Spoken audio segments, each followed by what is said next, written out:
The Potsdam Declaration was made in the Potsdam Conference held in Sicilienhof, Potsdam, Germany, from July 17th to August 2nd.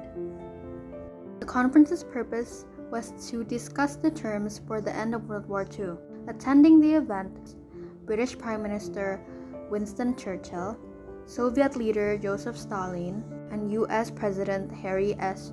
Truman, along with other leaders from various countries. Ultimately, on July 26, 1945, Truman, Churchill, and President of China, Chiang Kai-shek, issued the document for the Potsdam Declaration. In the declaration, they call for the unconditional surrender of Japan, putting an end to their aggression. At that time, Japan had almost taken over Asia, occupying countries in the east as well as the southeast, including Indonesia. Quote, "We call upon the government of Japan to proclaim now the unconditional surrender of all Japanese armed forces and to provide proper and adequate assurances of their good faith in such action. The alternative for Japan is prompt and utter destruction." On August 6, 1945, under the orders of Truman, the U.S. dropped a nuclear bomb in one of Japan's major cities, Hiroshima. This bombing had 66,000 citizens killed and 69,000 injured. On August 9, 1945, was the nuclear bombing of another major city in Japan, Nagasaki, done by again the U.S. military. It was scheduled to be dropped a bit later, but the military was afraid that the weather wouldn't be ideal, so they decided to take their chance earlier, not following the decided date that Truman knew of. Nevertheless, this one had 39,000 killed and 25,000 injured. As for the reason why the United States decided to use nuclear bombs is still being discussed to this day.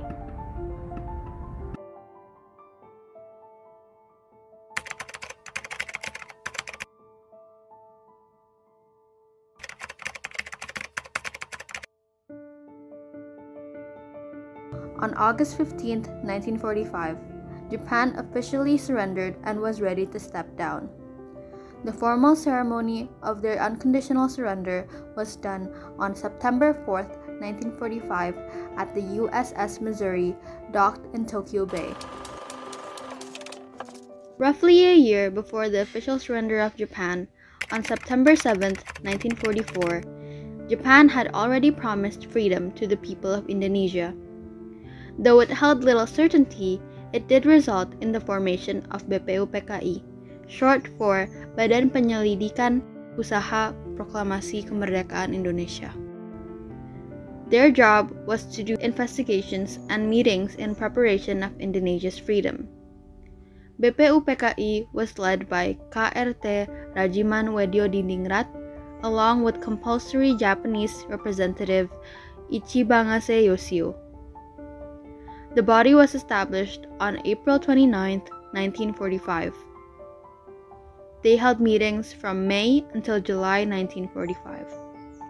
Following the disbandment of BPUPKI came in PPKI, short for Panitia Persiapan Kemerdekaan Indonesia. Their job was to prepare for the long-awaited transfer of power from Japan to the rightful hands of Indonesia. PPKI was led by Indonesia's then soon-to-be first president, Sukarno. It was established on August 7, 1945. While the older generation were willing to work with Japan to achieve national independence, the younger generation felt otherwise. In the morning of August 15, 1945, the news of Japan surrendering reached the ears of Indonesian citizens through the radio. With the radios that were saved from Japan's confiscation, the news spread. A handful of young men met to have a meeting. Khairul Saleh led the meeting. All of the participants came from different backgrounds and points of views, but they share one thing in common for sure.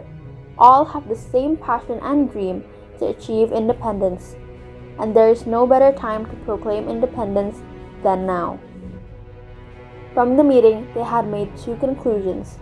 First, they will demand the proclamation of independence to be announced as soon as possible without the help of Japan, meaning outside of PPKI. And second, they agree for Sukarno to be the president of Indonesia.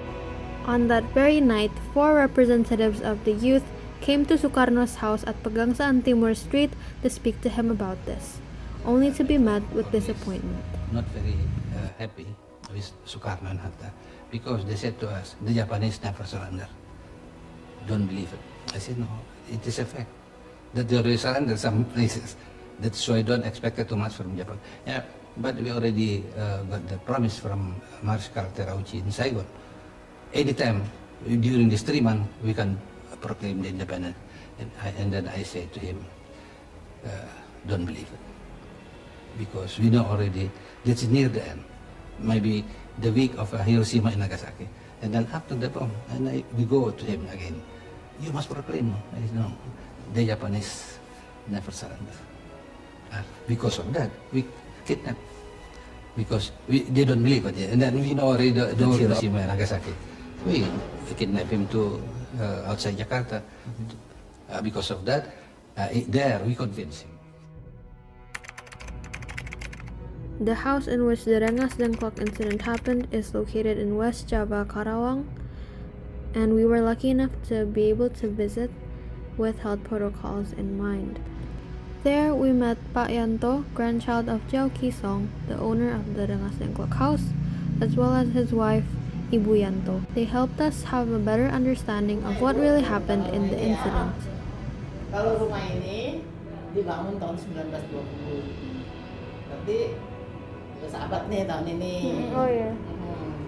Dulu di sungai, di ujung dalam. Dulu sana nggak ada jalan, sini juga nggak ada rumah. Di sana karena tahun 50-an sering banjir, 57 dia besar, jadi suruh pindah.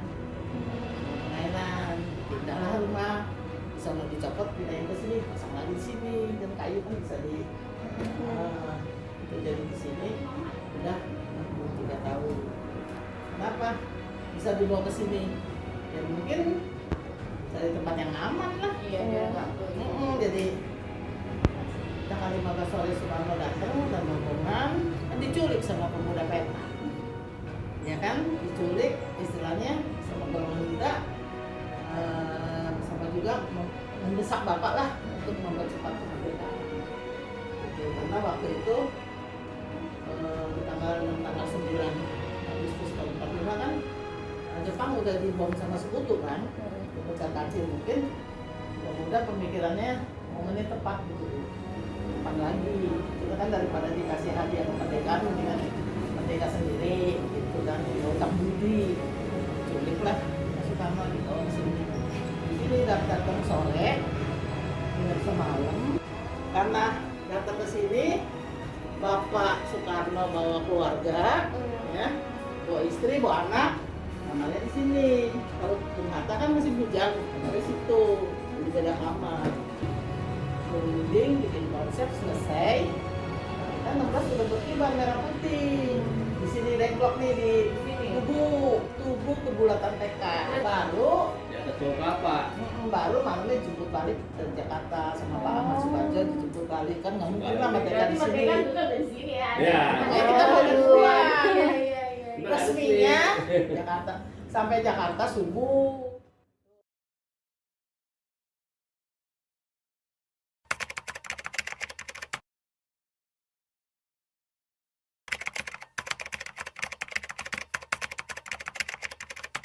Before leaving Rengas Dengklok, Ahmad Subarjo made a promise to the youth that the proclamation will be done on 17th of August 1945. Once they were in Jakarta, him, Sukarno, and Hatta hurried to finalize their preparations. Sukarno and Hatta took their time to meet Japanese military official Major General Nishimura to speak to him about the proclamation. They were shocked to hear Nishimura say that Japan is unable to give Indonesia freedom after all, with the reason being Japan has to keep their status quo. Zich overgaven, dan gebeurde er iets wat voor ons vreemd is. Nou heb je dus conquerors, victors, mensen die dus gewonnen hebben, maar er zijn absent. Waar zijn ze? Ze zijn niet gekomen. Dan heeft u dus hier de verslagenen.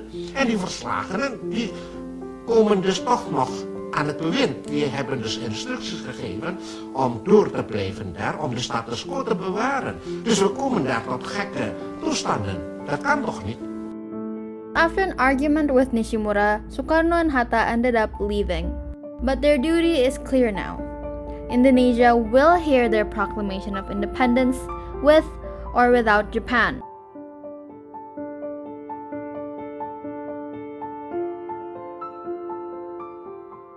Their next destination was the residence of Japanese Navy Admiral Tadashi Maeda. Today, the house has become a museum dedicated to the formulation of our proclamations. There, we met Ibu Yuli, who guided us through the house.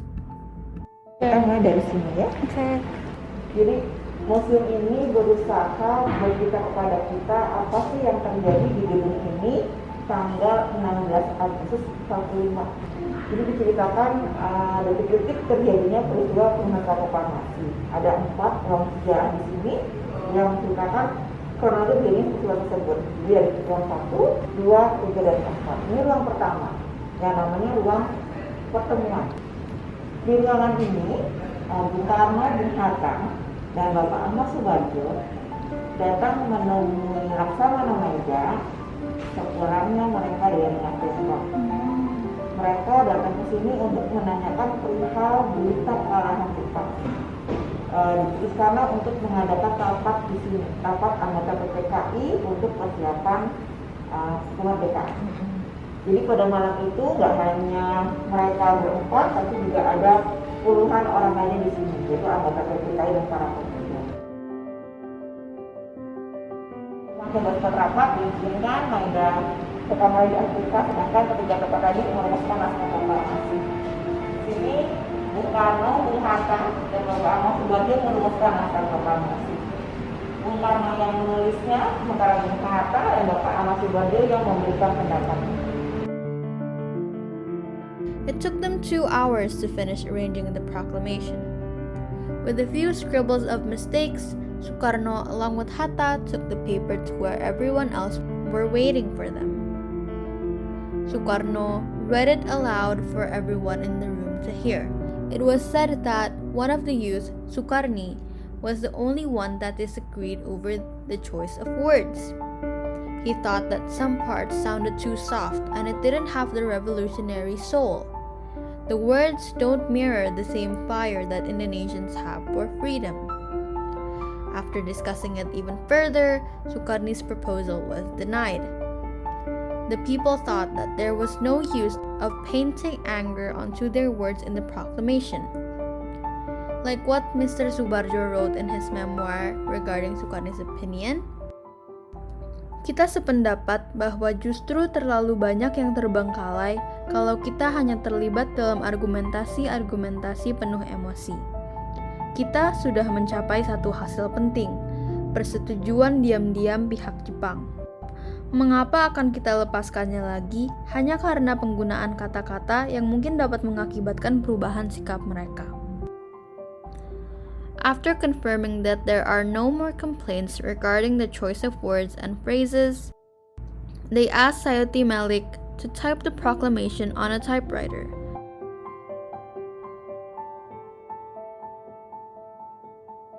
Sayuti Malik handed the typed version of the proclamation to Sukarno and Hatta. Both of them signed the paper under the name of the nation on top of a piano, and the people who were there watched as witnesses.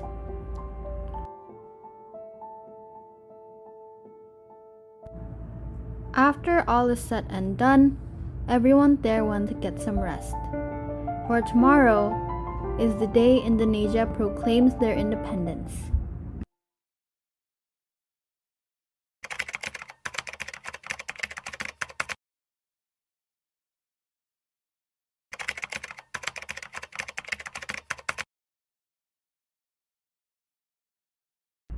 Regarding where the proclamation ceremony was going to be held, it was decided that the ceremony was going to be in the home of Sukarno at Pegangsaan Timur Street.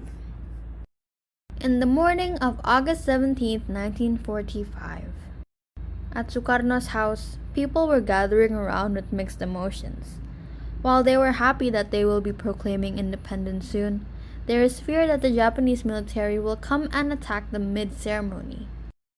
Dr. Muwardi, who was with Sukarno in his bedroom, said to him that he should proclaim it now without Hatta, as the soon-to-be vice president has not yet arrived.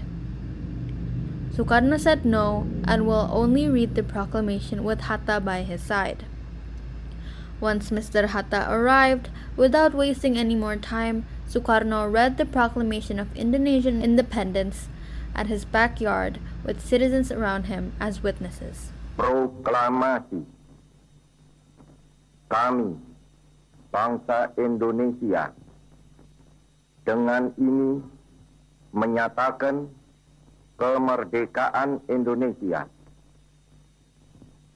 Hal-hal yang mengenai pemindahan kekuasaan dan lain-lain diselenggarakan dengan cara saksama dan dalam tempo yang sesingkat-singkatnya. Jakarta, 17 Agustus 1945, atas nama bangsa Indonesia, Sukarno, Hatta.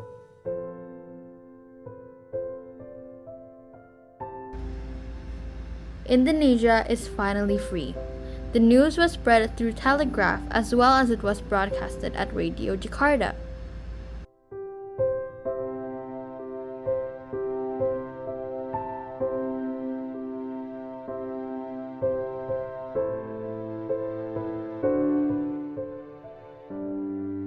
En daar wordt het nogmaals voorgedragen. Daar is die beroemde foto van. Ja. Dan staat hij achter de microfoon Ja. met zijn witte pak. Ja. En nu staat er een paar stappen achter. Ja. Wat dacht u toen op dat moment? Ja, gewoon. Het is toch gebeurd. Tevreden? Tevreden.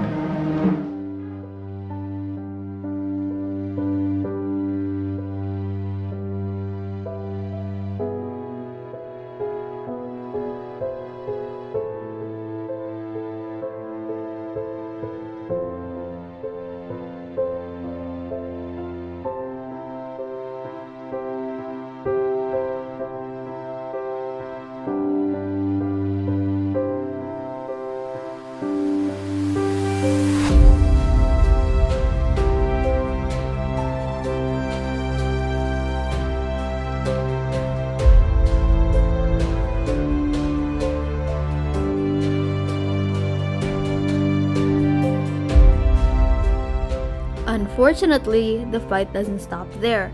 Even with the official proclamation of independence, Indonesia continues to fight for their rights in their own land.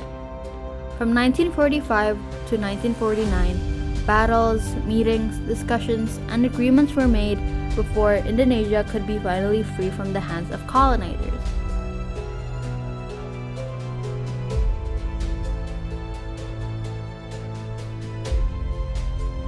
The long fight Indonesia went through to achieve freedom shows us that everything needs a process, and things can't come instantly, and that in order to achieve our goals, teamwork is very important.